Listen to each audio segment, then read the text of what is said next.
We talked in the last video about how to construct a table with um, classes that have an interval of values. So now we are going to construct the histogram of that data. So if you notice, our classes go from 8 to 8.99. But what we're going to do is, in between every, like here, our horizontal axis goes by 2's. So halfway in between is a 9.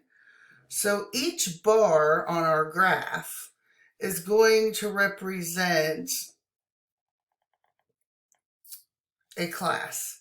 And we label these by having the bar start at its lower class limit on the histogram.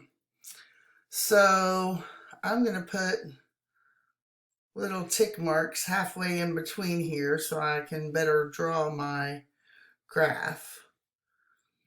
Okay, if we go back to our data, our frequency for the class that starts at 8 and goes to 8.99 was 2. So we draw a bar.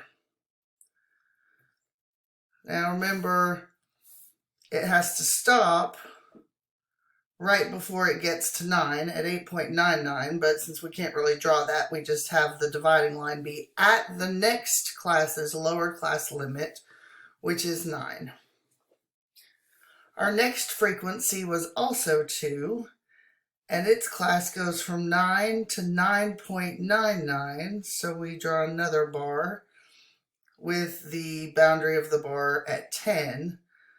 Again, remember, everything on the horizontal axis is the lower class limits. So if it asks you for the upper class limit, remember you have to stop just before you get to the number marked on the horizontal axis. Okay, our 10 to 10.99 class had a frequency of 4.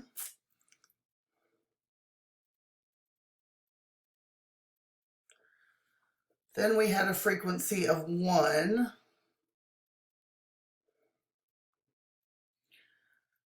12 to 12.99 had a frequency of 6.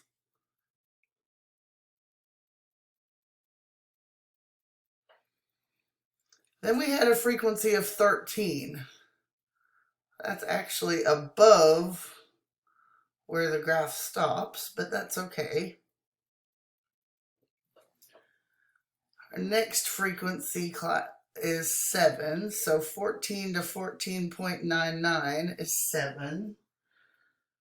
The frequency of 15 to 15.99 is 3.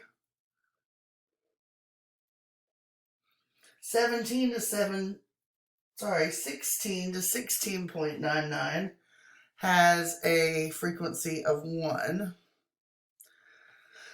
17 to 17.99 and 18 to 18.99 don't have any frequency. And then 19 to 20 has 19 to 19.99 has a frequency of 1.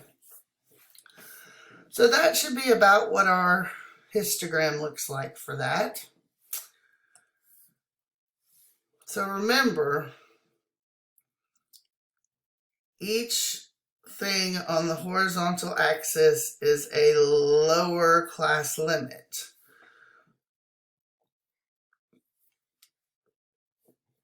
So if they ask you for the classes here, if you had to read them off the frequency table, they're not 8 to 9, then 9 to 10, etc. They are 8 to 8.99, 9 to 9.99, etc.